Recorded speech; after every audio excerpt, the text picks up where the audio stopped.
Hi, Professor. This is my COM 3122 assignment number one. That's the biostat CSV that I have initialized over here, the whole column's names, and as well as this is my IPYNB file. That's my name and that's my student ID. I have imported the necessary packages and libraries for running the notebook. And over here, I have used read CSV inbuilt function of pandas for initializing my biostats1.csv. You can see over here is the frame and I've initialized an array. Moving to question number two, I have used the Python code logic for making the mean, median, and standard deviation and maximum minimum values. I have used uh, array to get the total average values. So I have used for loops, if-else loops, as well as the standard coding logic. Like over here, I've used the plus equal concatenation method for and count plus equal one. That means that iterating over each value, and that's the my average total over count. I have used the sorted value so that I get the ages in the sorted way so that it could be easier for me to getting the median values if they are in even or odd depending. And for age, I have used the if age is my minimum, then my minimum equals to age, and if age is bigger than maximum, then my maximum becomes age. The values came as follows.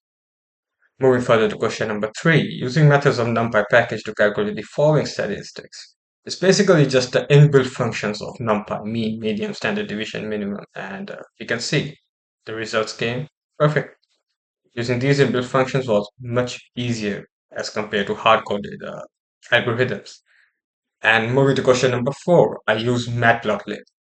I use the same variables that were initialized above, and that's just the inbuilt functions for calling out the histograms.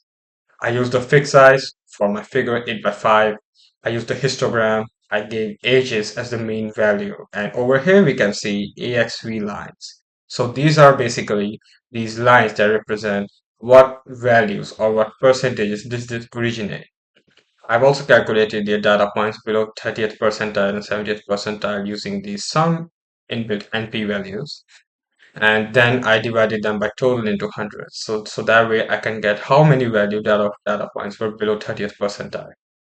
Moving further to question number five, that's the broadcasting. So over here I have to convert the height and weight column names that are initialized over here, and I have to convert them into inches and pounds.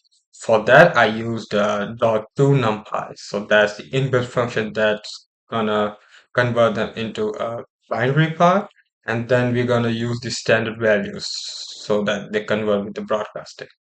And then we got the BMI. Then for the ages Z, for the age zero, Z0 scored ages. So over here, I'm gonna uh, subtract the ages by the mean value of ages, the average value of ages, dividing them with the standard deviation.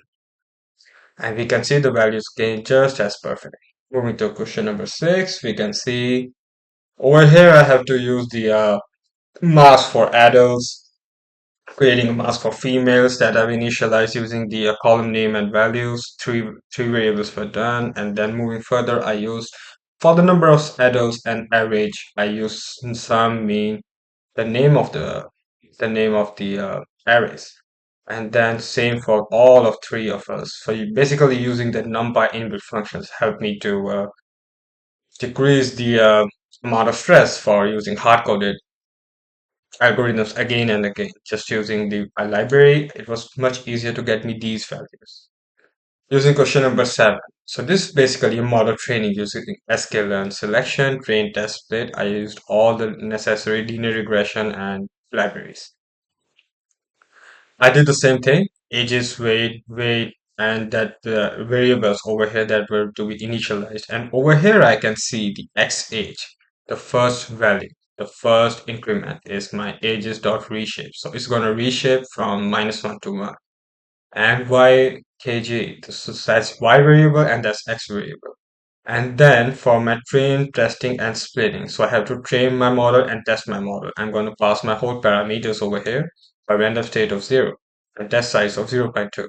So I initialize linear regression over here, and for fitting my model, now I have to pass my parameters into the linear regression. I pass these two parameters over here. Then I want to I want my model to predict some stuff. So first I put down the input value. So that's x underscore te. And then for the bio stuff, I go ir to int underscore score. And for using the square root value, I can get the mean squared error so that I can predict how many values of true values of predicting as well as the predicting model get the average. I can get the r squared and root mean square error value over here. And then I use the same thing for plotting a scatter graph. And over here we can see it was not as much difference and the model showed a regression line straight. That means the model was working perfectly. And that's my whole assignment number one. Thank you, Professor.